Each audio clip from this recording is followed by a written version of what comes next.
cleared land. They worked in the fields. They cultivated the vegetables, the rice, the corn, and increasingly the cotton. Black women cooked. They operated spinning wheels. They cleaned plantation houses. They cared for children. The wealthier Indians had slave coachmen and butlers. Black slaves were also stevedores who loaded and unloaded the ships and the steamboats that operated in the Indian Territory. Slaves in Indian Territory, however, were different in a couple of important regards from those slaves who existed in what I call the Old South. First, because many of these black slaves understood and spoke English, they often became the interpreters, or as the Indians would say, the linksters between Indian peoples and English-speaking peoples, usually the whites. And among the Seminole Indians, their black slaves understood not just English, but they also understood Spanish, and they spoke, obviously, the Seminole language. Of course, not all African Americans who were slaves of the Indians were bilingual or bicultural. Some of these families had been among the Indians for generations, and they, in effect, became black Indians. And when I say they became black Indians, I mean they adopted the Indian dress, they followed the Indian diet, they used native medicine, they practiced Indian modes of agriculture. They even celebrated Indian holidays. These are Choctaw slaves ex-slaves in this instance, in 1866. This was a picture taken right after the Civil War. As in Texas, the Civil War brought freedom to the Indians, to the Indian-owned black slaves. But unlike the Texas situation, their liberation, that is the liberation of blacks in the Indian Territory, came long before the end of the war. Indian nations quickly divided between pro-Union and pro-Confederate supporters, and thus they created a little civil war going on throughout the Indian Territory. Indeed, a lot of people don't realize this, but proportionally more people were killed doing the fighting in the Indian Territory than in any other state or territory in the nation. Let me repeat that. We think about the numbers of people who were killed in Tennessee or Virginia or at Gettysburg, but in proportion to their population, more people were killed in the Indian Territory than in any state or any other territory during the time of the Civil War. By the fall of 1861, one Confederate Cherokee Indian regiment had been founded under Stand Watie. By the end of 1861, a Union regiment for the Cherokees was created under John Drew. Drew's Indian regiment, eventually had 1,000 men, and those 1,000 men included black men, included ex-slaves. In other words, this was one of the ways in which black slaves of the Indians could get out of slavery. Indeed, Drew was very proud of the fact that he issued a call that was fairly long, but I'm going to quote just part of it. The call said that all persons, without reference to color, who are willing to fight for the American flag and the federal government should join his regiment, should join this group of Indian soldiers. Think about this, Indian soldiers, but indeed, many of those Indian soldiers are actually black men. By 1863, about 10,000 Cherokees remained loyal to the United States, and 7,000 supported the Confederacy. If the Indians were divided between the Confederacy and the Union causes, black slaves in the Indian country faced no such dilemma. Even before the Emancipation Proclamation went into effect, Major A.C. Ellenthorpe, the white commander of the 1st Indian Home Guard, said, and I'm quote here, "The Negroes in the territory have somehow become impressed with the idea that the war is being waged on their account, and that for the present time, their shackles will fall and their race will be free." This was said in 1861, 2 years before the Emancipation Proclamation. I don't know if the Native Americans and the Indians, and the blacks who were slaves of the Native Americans knew something that we didn't, but they were very perceptive. They understood that this was going to be a war for liberation. These fugitives became soldiers. And of course, I want to explain the slide on the screen. This is Silas Jefferson, who is a member of the 1st Indian Home Guard. The 1st Indian Home Guard was one of those Indian regiments created, in this instance, with the Creeks, not with the Cherokees, but with the Creeks. What is ironic, and I'm sorry you can't read the descriptive book on the right. But what is ironic about the first Indian Home Guards is that 40% of these Indian soldiers were in effect former black slaves. 40% of these, quote, Indian soldiers were former black slaves. In other words, these regiments that were being created in the West were far more integrated than any regiments that would be created in the East, despite all the discussion of glory and all of that entails. Thousands of other blacks would join the cause and join the fight in the Indian Territory, and they would be involved in battles such as Cabin Creek. I won't go down the entire list, but Honey Springs and Cabin Creek in Arkansas and Indian Territory, respectively, and they would help to break the power of the Confederacy in the West. But more than breaking the power of the Confederacy, they would, in effect, gain their freedom. In other words, those who became soldiers in the Union Army automatically became free, and their families often followed them in the freedom. And of course, the disruption that was going on all over Indian Territory created a situation whereby slaves and now ex-slaves literally had taken their liberty by simply walking away from the plantations.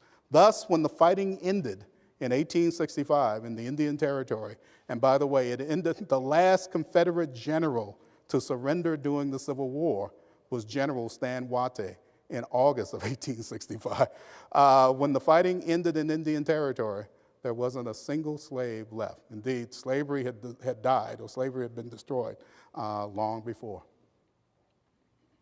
This is the Cherokee National Council Act of Emancipation. This is in 1863, but I suggest that slavery was dying in 1863, and indeed it was dying long before in the Indian Territory.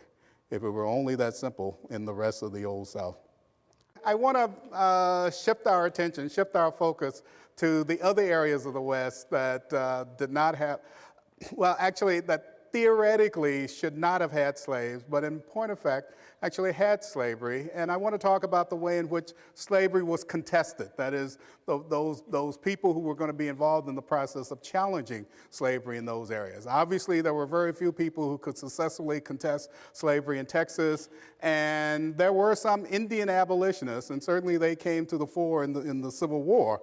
But for the most part, slavery was not contested in the Indian Territory, but it would be in other areas. In the interest of time, I'm going to abbreviate some of the discussion, and one of the areas I'm going to cut out is Oregon. I'm sorry, but I do want to show you a couple of the images that reflect on the nature of slavery elsewhere in the West. Remember, we said that slavery was legal in one other area, one other territory in the West, and that strangely, at least for me, strangely, was Utah. The Mormons embraced slavery.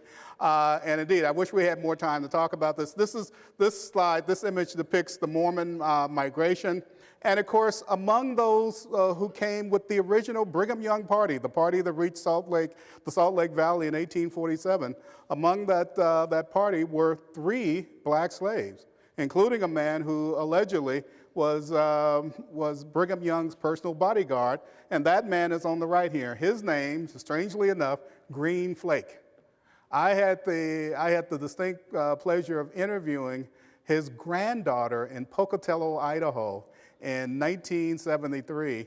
She and her family are still devout Mormons to this day. And that was one of the things that I think made me realize that the West is different in so many ways, and certainly the African-American experience is different in so many ways, because I began to encounter a number of blacks who were Mormon, despite the difficulties, as many of you know, in that church, despite the prejudice and discrimination. These are actually Mormon pioneers, and as you can see on the lower photograph, there's a black woman right in the middle. She was actually a friend of Joseph Smith. She came out to Utah in 1848, and indeed you'll encounter other blacks who had slightly different experiences with the Mormon church and the West. There was also slavery in Oregon. And again, I know this seems hard to imagine. Very, very difficult to imagine. But there were those who came from Missouri and Tennessee and other areas in the South who brought their slaves with them. And even though slavery was never fully established, certainly never legally established in Oregon, slaves were nonetheless present. As the dean indicated, I taught in I taught at the University of Oregon. University of Oregon is located in Eugene, Oregon, and Eugene is in a county that's named after Joseph Lane.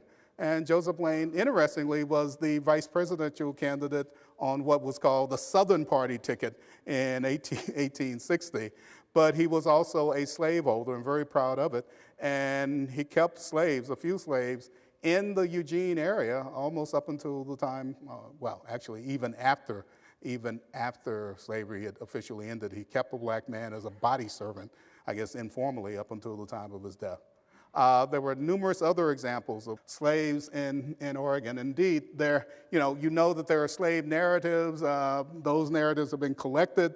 There is one compilation of slave narratives for Oregon, and these two, Lou Southworth and Mary Jane Shipley, Shipley Drake, are former slaves in Oregon.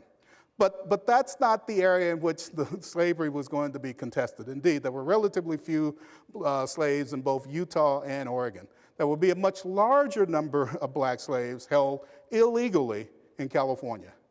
And California ultimately represents the best example of the attempt to establish slavery and the successful defeat of that attempt.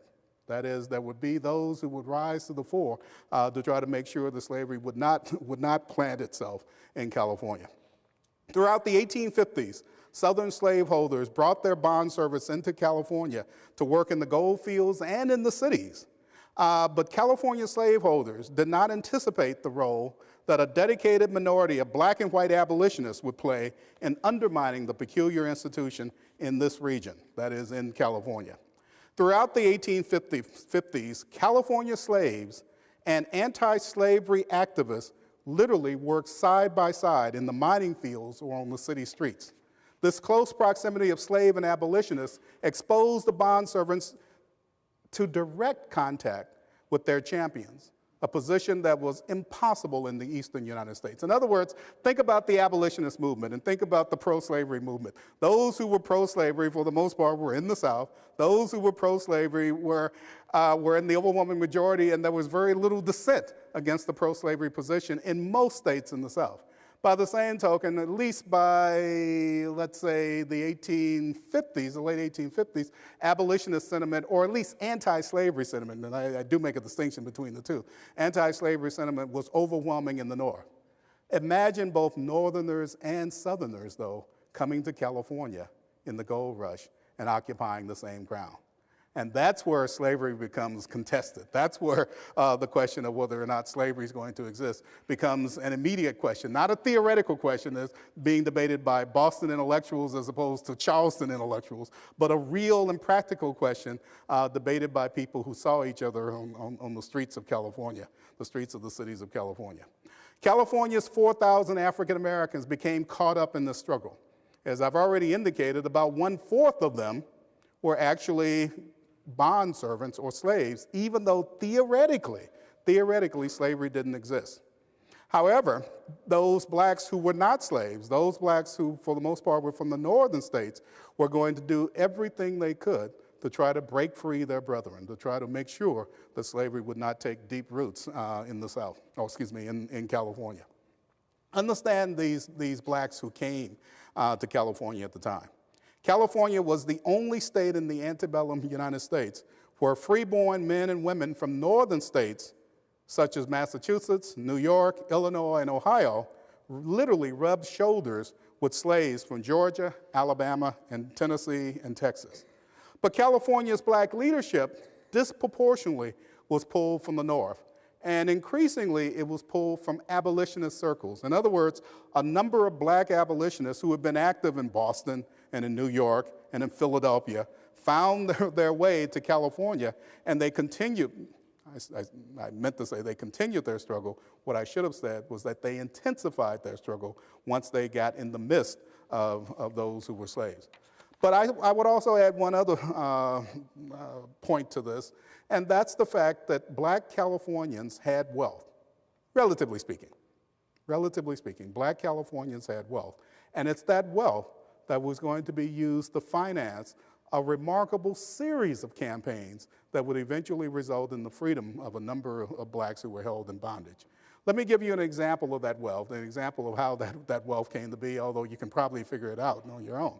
In December of 1851, a letter from a black gold miner to his wife in St. Genevieve City, Missouri, indicated how California appeared to this person at the time. I'm quoting here, "I am now mining about 25 miles from Sacramento City, and I'm doing well. I have been working for myself for the past 2 months, and I have cleared $300. Now, folks, you have to understand that $300 is about what many workers would earn in an entire year. California is the best country in the world to make money. It is also the best place for black folks on the globe. All a man has to do is work, and he will make money." Okay.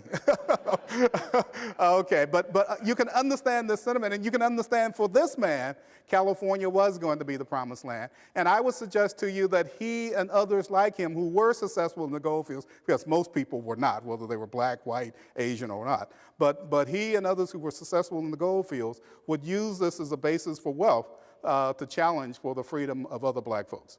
Let me give you some examples. Peter Lester and Mifflin Gibbs were two of these black abolitionists in California. Lester and Gibbs had come from Philadelphia. They had been prominent in the abolitionist movement back east. But as importantly, they opened the Shoe and Boot Emporium in San Francisco in 1851, and they made a ton of money. They made a great deal of money. Indeed, they sold boots all up and down the West Coast. And Lester especially had become a fairly wealthy man by 1855, and he could have turned his back. He literally could have turned his back on slaves. They, after all, were not part of his world. They did not directly affect his welfare or his well-being. And yet Lester and Mifflin Gibbs decided to continue their abolitionist activities and now to bankroll those activities with the profits from their shoe store. Peter Lester, for instance, would invite slaves, known slaves, into his house, and he would have, well, first of all, he would lecture them on their rights as free people, but more importantly, he would put them in contact with lawyers who were willing to challenge for their freedom. And as Lester wrote, when they left, meaning when they left his home, we had them strong in the spirit of freedom. They were leaving slavery every single day. And what he meant by that was that these people were now imbued with the idea that they indeed could challenge for their freedom, and they now realized that there were others who would help them. Let me give you another example. This is, even to me right now, this is a strange ad. Imagine San Francisco Herald coupled with a runaway slave. It's an image that we don't usually think of. But yet there were runaways, and of course, if there were runaways and there were ads for runaways, then there must have been slavery. There must have been slavery as well. Capturing fugitive slaves in California. Again, it's something that you don't normally associate with the state of California. California abolitionists, black abolitionists: Mifflin Gibbs, Mary Ellen Pleasant, Peter Lester. We've already talked about Lester. Let's talk about Mary Ellen Pleasant. And again, I apologize to you because we could do a whole lecture on Mary Ellen Pleasant. She was a remarkable woman. She was free. She had been free all of her life. But she was also dedicated to the destruction of slavery. She came to California from somewhere in the East. And she, at first, began to cook for wealthy miners. And you have to understand that there was this image, and this sort of stereotypical image, that black women could cook better than other folks. And the miners were essentially a bachelor society, and so her demand, or excuse me, her skills were in great demand. And as a result, she was able to get as much in a week as a cook as many miners earned in the mine fields in the same period of time. And so as a result, she was able to make a great deal of money. And from that money, she was able to start a series of laundries. We always think of laundries in the Chinese, but the first person to dominate the laundry trade in San Francisco was Mary Ellen Pleasant. And from the laundries, she went into real estate. She eventually owned boarding houses. One of the boarding houses, this gets a little bit ahead of the story, but one of the boarding houses which she owned had a resident who was elected governor of California in 1871 while he was a resident of her house. And on and on and on. But most importantly, I don't want to tire you out with all of this stuff. Most importantly, she was a founder of the Bank of California. She was one of the people who founded the Bank of California. In other words, this is a woman who, by all intents and purposes, was successful. She was successful by any standard. She was certainly one of the wealthiest women, black or white or Asian, anywhere in the West. But even in the 1850s, she devoted herself to the anti-slavery cause. And when I mean devoted herself, I don't mean she just gave money. She literally used the basement of her residence and her various businesses to secret away fugitive slaves, to allow them a place for shelter, a place to hide. But as importantly, she used her wealth to essentially pay for lawyers who will contest for their freedom. And she used her wealth to campaign, to engage in various campaigns to bring about the destruction of slavery, the formal destruction of slavery in California. Mary Ellen Pleasant is a remarkable woman. We haven't said the last about her. We're going to talk about her when we return to San Francisco in the post-Civil War period, because she is going to become involved in a whole host of other activities, some of which are going to be quite controversial and remain controversial to this day. And then finally, let me go to the next slide. There is Bridget Biddy Mason. I don't know if anyone, and very few people in this room have heard of her. She's another remarkable woman. She was a Mormon slave, or let me put it like this. She was a slave of a Mormon slaveholder who brought her to Utah, and then fortunately for her, he brought her to San Bernardino, and it's in San Bernardino, California, that she decided to contest for her freedom, and eventually by 1855, she gained not only her freedom, but the freedom of her extended family of about 18 people.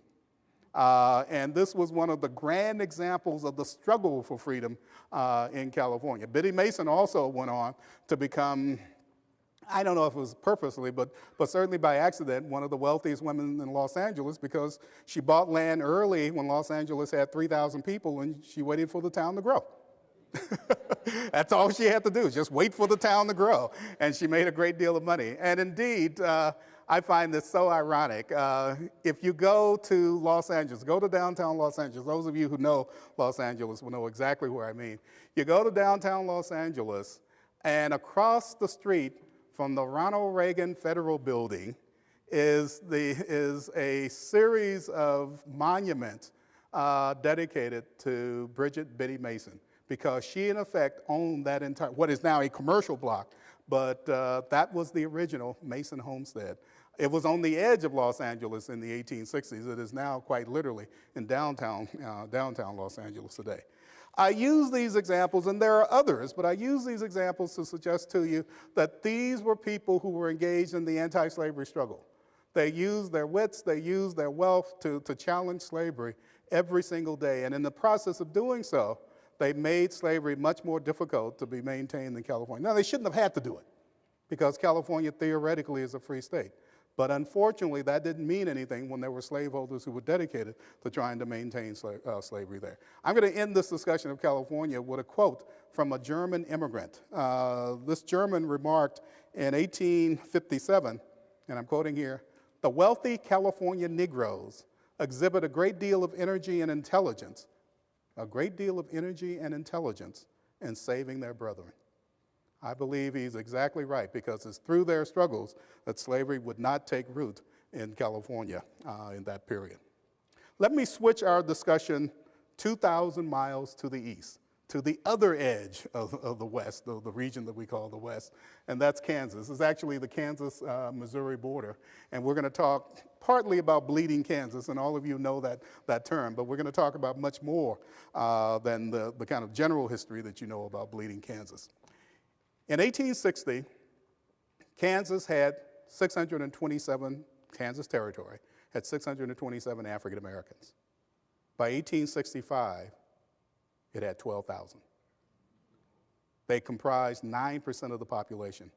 a larger percentage of Kansas's population than they do today. They're probably about 3% of the population of Kansas today. Why did this happen? Well, in some ways, the map on the screen shows it. Kansas Territory was situated right next to Missouri, which was a major slaveholding state. And unfortunately for the Missouri slaveholders, most of the Missouri slaves were situated about 100 miles or less from that western border. That is, those who were in the western part of Missouri. And as a result, it didn't take much for many of those blacks to run away. But I would suggest to you that there's a lot going on in Kansas, some of which you have learned in your other general history classes. As I said, Kansas was bleeding, quote unquote, by the late 1850s, and it was bleeding because literally a struggle was going on between those who were in favor of slavery and those who were opposed to it.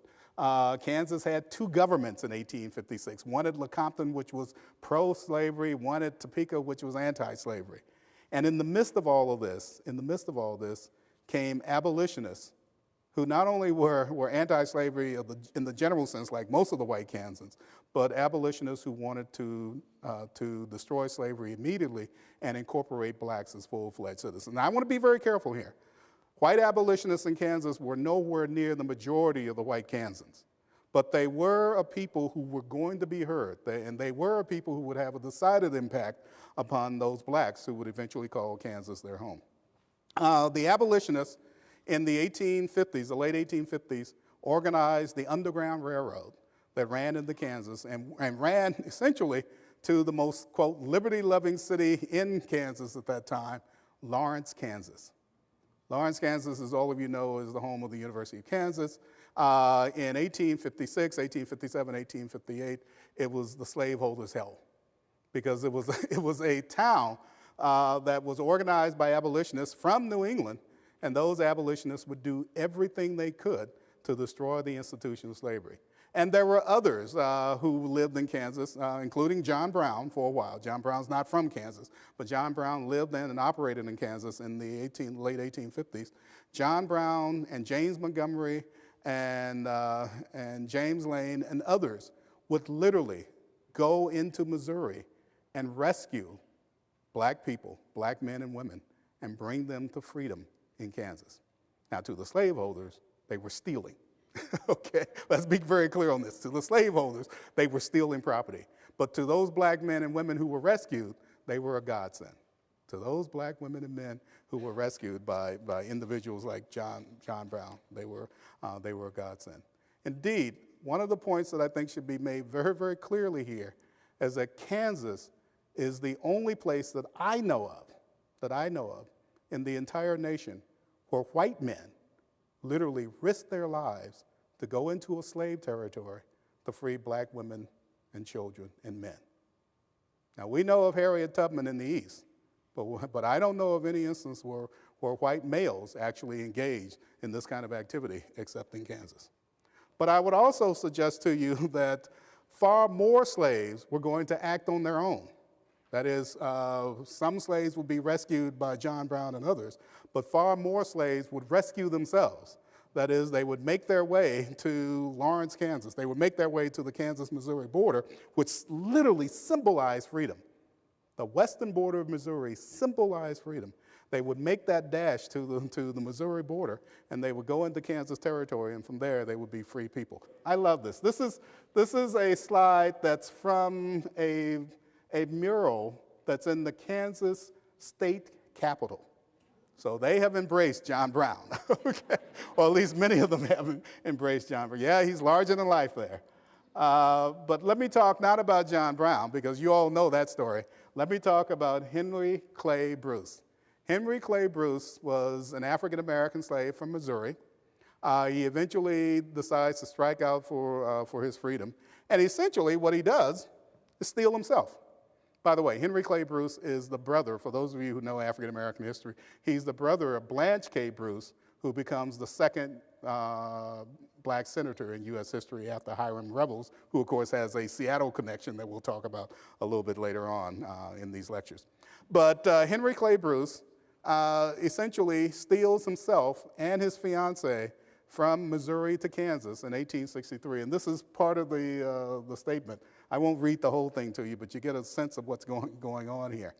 On July 8, 1862, the Leavenworth Daily Conservative, I love this title, the Leavenworth Daily Conservative described the thousands of Missouri slaves who had made their way into Kansas and found freedom in Kansas.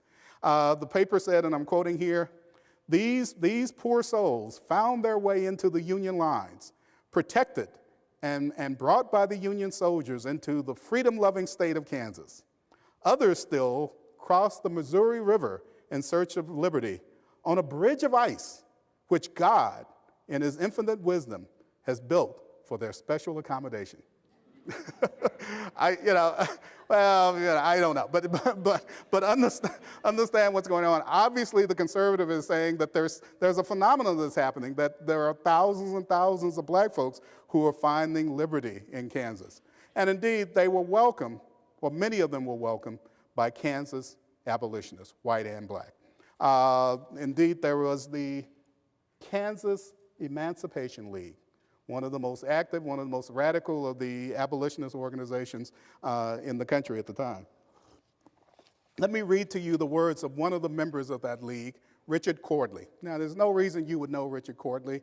He's certainly not a Wendell Phillips or William Lloyd Garrison, but he was as dedicated to the cause of the destruction of slavery as they were. Cordley talks about these blacks who were coming into Kansas in 1862, 1863, 1864. And he says this, the Negroes are not coming. They are here, and they will stay here. They are to be our neighbors, whatever we may think about it, whatever we may do about it. He and the Emancipation League and others in other organizations, like the Ladies Refugee Aid Society, which was a black women's organization. And this is a remarkable group because these were black women who themselves had been slaves only a few years earlier. These organizations provided all kinds of support and means of rescue for those who were coming into Kansas in 1863, 1862, 1863, 1864. As these black folks entered Kansas, they tried to help as best they could. They found jobs as best they could. Mostly they found jobs harvesting the crops because Kansas, and Kansas was very proud of this, Kansas sent the largest proportion of its male population into the Union Army of any state in the nation. Kansas sent the largest proportion of its male population into the Union Army. So there are a lot of farms that are understaffed, and a lot of these black folks began to work on these wheat farms and various other farms in order to help the Kansas economy. But I would argue that most black men, much like most white men in Kansas, went into the Army. Black men especially, those from Missouri, those from the Indian Territory, those fugitives from the Indian Territory, those from Arkansas, knew that the only way they could be truly free was to destroy the institution of slavery. Let me go ahead here. This is a recruitment poster, but there really didn't need to be much recruitment because a lot of African-American males decided to join the Union Army. And in fact, we all think in terms of Glory, the movie with Denzel Washington and Morgan Freeman, the 54th Massachusetts Infantry Regiment, which officially was the first regiment to be recognized by the War Department, but unofficially, the first blacks to be organized into a military unit at the state level. Exclude the Indian Guard in Indian Territory. At the state level were those units in Kansas, and there were 3 of these units that were going to be organized in Kansas. These black men, former slaves, most of them former slaves, were now going to use the rifle to fight for their own liberty. It did not take long, however, for these new black Kansans to recognize the relationship between soldiering and citizenship. In October of 1863, 23 delegates representing 7,000 black Kansans gathered at Leavenworth for the first meeting of the Kansas State Colored Convention. Now again, remember, these were folks who hadn't been in Kansas 3 years earlier. But by 1863, they are gathering together to talk about their future in their new state. They pledged to their new home their loyalty, their fidelity, but they also expressed, not surprisingly, a desire for full citizenship even when the Civil War was still raging. In other words, even when slavery itself had not been destroyed. The convention called for a number of things. I'll go through a couple. They called for universal male suffrage. Yes, male suffrage rather than universal suffrage. And we'll talk about that. We'll talk about the contradictions of Kansas, which is a radical state, yet its males who like to pride themselves on being radical voted against both black male suffrage or suffrage of males of color and female suffrage in 1867. So that's another issue that we'll hold. But the Kansas blacks understood their situation. They understood their own disabilities. They called for more self-help. They called for self-reliance. As they said in their statement, it does not follow that because so much is being done for us that we cannot do anything for ourselves. It does not follow that because so much is being done for us that we cannot do anything for ourselves. Finally, the convention issued a challenge to white Kansas, and this kind of challenge will be the first of many that would extend, how about up until the year 2000? And this challenge went something like this, and I will just read part of it. Our misery is not necessary to your happiness. Your rights can never be secured while ours are denied. Your rights, they're speaking to white Kansans, your rights can never be secured while ours are denied. Black people were becoming free. They were becoming free in a variety of ways. They were becoming free not simply because of the actions of white men in Washington. They were becoming free not simply because of the action of white men in Kansas, people like John Brown, although I will argue that the actions of those men in Kansas and elsewhere were a major force in terms of creating the idea that the West, the post-Civil War West, was going to be a place for opportunity and liberty. But I would also suggest that black people were becoming free themselves essentially by their own actions, not simply by running away or walking away from slavery, but by using every single device at their disposal to challenge the institution. They were very much like the young Charles Mitchell. Charles Mitchell in 1860 challenged slavery by running away. And there were thousands of others who would do the same thing all over the West. And as a result of their actions, they made sure that slavery wouldn't sink very, very deep roots in the West. But I want to, even as we end with this, I want to caution you and I want to sort of look forward to this and look forward by expressing to you the words of at least two former black Texas slaves who had concerns about, but also believed in the promise of liberty once slavery was destroyed. These slaves were Felix Haywood, I've quoted him a lot tonight, and of course H.C. Smith. Let me read Haywood's quote. Haywood said in 1865, "We knowed freedom," these are his words, "we knowed freedom was on us, but we didn't know what to do with it. Freedom would make folks proud, but it didn't make them rich." Contrast this with the statement of H.C. Smith, another former Texas slave. "Freedom in poverty and in tribulations, even amidst the most cruel prejudice, is still sweeter than the best fed or the best clothed slavery in the world." As this next lecture will show, at least I hope it will show, slavery in the West was dead, but freedom would remain struggling to be born. Thank you very much.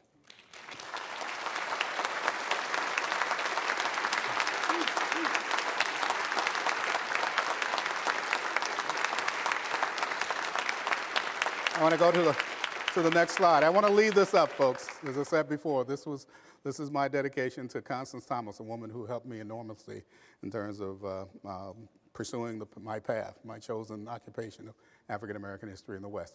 We have a few minutes. I guess we have just a few minutes left for questions.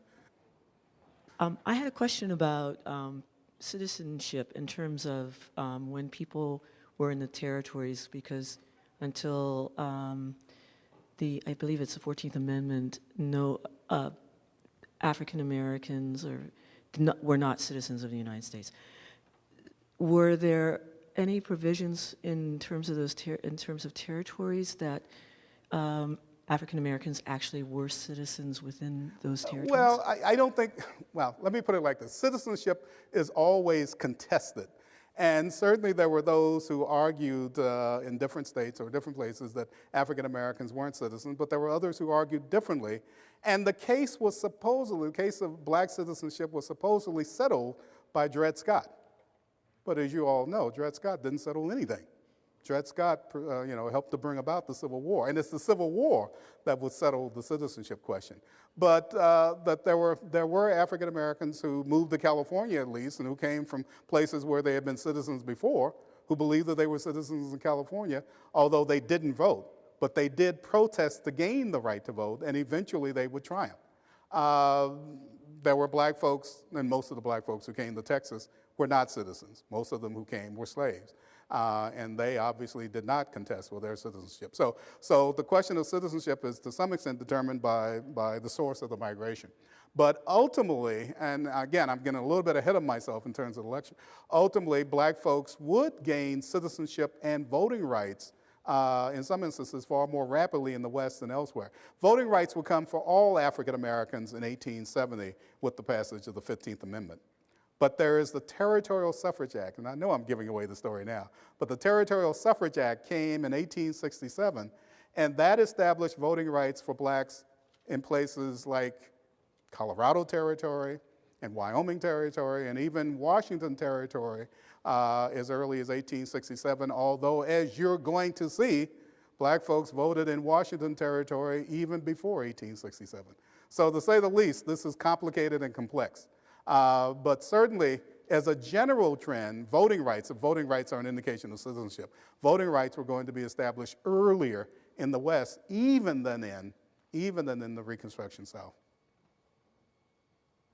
One more question. You talked about the wealthy Indians who owned slaves. Mm-hmm. How many were there? How many wealthy Indians were there, and how did they get that way? And what happened to them? Well, again, it's a very complicated story. I think there were, as in the general society, there were Indians who essentially adopted civilization or European civilization, and they became involved in sedentary agriculture, and if they were lucky, they acquired land. If there were Indian women who married wealthy and prominent traders, then all of their descendants became wealthy. And as I said, that's one of the reasons as to why these people began to inherit slaves. But in many instances, once slavery, and this is the unfortunate thing, once slavery was established and once some people gained control over other people's labor, then they were able to accumulate wealth at a faster rate than others who did not have slave labor. And as a result, these enormous class divisions began to emerge in Indian territory. So there are a variety of forces that were at work even before the Trail of Tears, that would sort of extend class barriers between and among Indians. Now let me be very clear on this. This doesn't hold for, if you will, nomadic peoples like the Apache. It doesn't hold for the Comanche. They had a slavery, but it wouldn't be the kind of slavery that would support sedentary agriculture or that would look like plantation agriculture. The 5 nations of the old Southeast, the Chickasaw, the Cherokee, the Choctaw, the Seminoles, those were the ones who were going to be most devoted to the institution of slavery, because those were the nations that most eagerly embraced Western civilization. And the tragic irony here is that embracing civilization for many of these folks meant embracing all that represented, including slavery. And once they did, and those who were successful, would eventually acquire wealth disproportionately to the others. I mean, it's hard to imagine now in the days long before there was affirmative action that the Indians in the Indian territory, that the Creeks and the Choctaw sent their sons, not their daughters, their sons to Harvard and Yale. Yeah, but obviously that's not the image that we have. That's not the image that we have of Indian people. And I think that's probably a good note in which we can stop, because as I said at the very beginning of this, the West, looking at the West and looking at the black experience in the West causes me, and I hope it's causing you, to challenge a lot of your conventional wisdom, a lot of what you call conventional wisdom about not only the West, but about the nature of race and the nature of American society. Okay, we'll stop at this point, and we'll see all of you 1 week from tonight. Thank you.